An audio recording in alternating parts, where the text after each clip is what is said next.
অনুরাগী ছিল ধারাবাহিকের আজকের পর্বে দেখা যায় সূর্য দীপাকে দেখার পর ড্রিঙ্ক করে। সূর্য মাতাল হয়ে গান গাইতে থাকে এবং একটা সময় সূর্য দীপাকে আঁকড়ে ধরে, দীপাকে জড়িয়ে ধরে। তবে সূর্যকে সামলানোর চেষ্টা করে দীপা, কিন্তু কিছুতেই যখন পারে না তখন বাধ্য হয়ে সূর্যকে একটা থাপ্পড় মারে দীপা।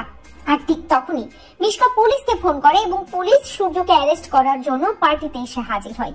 পুলিশ এসে সূর্য সহ সকলকে বলে যে ডক্টর সূর্য সেনগুপ্ত এখনো বিবাহিত, আর তারপরও সে আরেকটা বিয়ে করতে যাচ্ছে, তাই আমাদের কাছে কমপ্লেন আছে, আমরা এখন ওনাকে অ্যারেস্ট করব। সূর্য খুব খুশি হয় পুলিশ এসেছে তার জন্য। সূর্য পুলিশকে গিয়ে বলে, হ্যাঁ অফিসার ঠিকই বলছেন, আমি এসব কিছু করেছি, আপনি আমাকে অ্যারেস্ট করুন, আমি আসলে নিজেই চাই না এই বিয়েটা করতে। ঠিক তখনই সূর্যকে রক্ষা করার জন্য দীপা ঢাল হয়ে দাঁড়ায় এবং দীপা পুলিশ অফিসারকে বলে, অফিসার আপনাদের কোথাও ভুল হচ্ছে, এখানে কোনো বিয়ে হচ্ছে না, আর আপনি কেন একজন বিখ্যাত নাম করা ডক্টরকে অ্যারেস্ট করতে যাচ্ছেন? কিন্তু অফিসার দীপাকে বলে, আমাদের কাছে ইনফরমেশন আছে বিয়ে না হলেও বিয়ের অনুষ্ঠান এখানে হচ্ছে, তাই আমরা কিছুতেই এটা হতে দিতে পারি না, আমরা ওনাকে অ্যারেস্ট করব। চারু অফিসারকে বোঝানোর চেষ্টা করে, কিন্তু অফিসার কিছুতেই বুঝতে পারে না। অন্যদিকে সূর্য প্রচন্ড ক্ষেপে যায় সকলের উপর। অন্যদিকে সূর্য বারবার পুলিশ অফিসারকে বলতে থাকে তাকে অ্যারেস্ট করার কথা। অপরদিকে সোনা চিৎকার করে বলতে থাকে, অফিসার অফিসার আপনারা কেন আমার বাবাকে অ্যারেস্ট করবেন? আমার বাবা কি করেছে? আমার বাবা কিচ্ছু করেনি। এই সব কিছু পেছনে নিশ্চয়ই কারো চক্রান্ত রয়েছে। কিন্তু সূর্য অফিসারকে বলে, অফিসার আপনি আমার কথা বিশ্বাস করুন, আমি অপরাধী, আমার এই কাজটা করা একেবারেই ঠিক হয়নি, তাই আপনি আমাকে অ্যারেস্ট করুন। আসলে আমি কি চাই সেটা তো কেউ বোঝেই না, জানি না। আমার স্ত্রী, আমার একমাত্র স্ত্রী এই যে দীপা সেনগুপ্ত, সে চাই আমি যাতে আমার সন্তানকে আগলে রাখি। অন্যদিকে আমার সন্তান চাই আমি যাতে আমার স্ত্রীকে ডিভোর্স দিই। ওই চারুও চাই আমি দীপাকে ডিভোর্স দিই, কিন্তু না, আমি আমার স্ত্রীকে ডিভোর্স দেবো না, কিছুতেই না।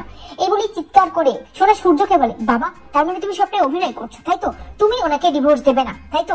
সূর্য সোনাকে বলে, সোনা তোর জন্য আমি অনেক কিছু করেছি, আমি একটা ভালো স্বামী হতে পারিনি, কিন্তু চেষ্টা করেছি একটা ভালো বাবা হওয়ার। আমি তো আমার এক সন্তানের হাত ছেড়ে দিয়েছি, আমার এক সন্তানকে আমি মৃত্যুর মুখে ঠেলে দিয়েছি, কিন্তু আমি তোকে আগলে রাখার চেষ্টা করেছি, তার জন্য আমি সবকিছু ছেড়ে দিয়েছি। কিন্তু তুই তোর বাবার কথা ভাবিসনি, তুই ভাবিসনি তোর বাবা কি চাই, তার জন্যই তুই তোর বাবার সাথে মায়ের বিচ্ছেদ করানোর চেষ্টা করে যাচ্ছিস, কিন্তু আমি তোর মাকে ডিভোর্স দেব না। চিৎকার করে বলতে থাকে, শোনা এই সবকিছুর পেছনে ওই মহিলা আছে, ওই মহিলা ইচ্ছাকৃত ভাবে এই সবকিছু করেছে, নিশ্চয়ই ওই মহিলাই পুলিশের কাছে কমপ্লেন করে এখানে নাটক করছে। দীপার দিকে আঙুল তুলে কথা বলে সোনা। দীপা প্রচন্ড রেগে যায় এবং দীপা সোনাকে ঠাটিয়ে চড় মেরে বলে যে, সোনা তোর একটাও বেয়াদবি আমি বরদাস্ত করবো না।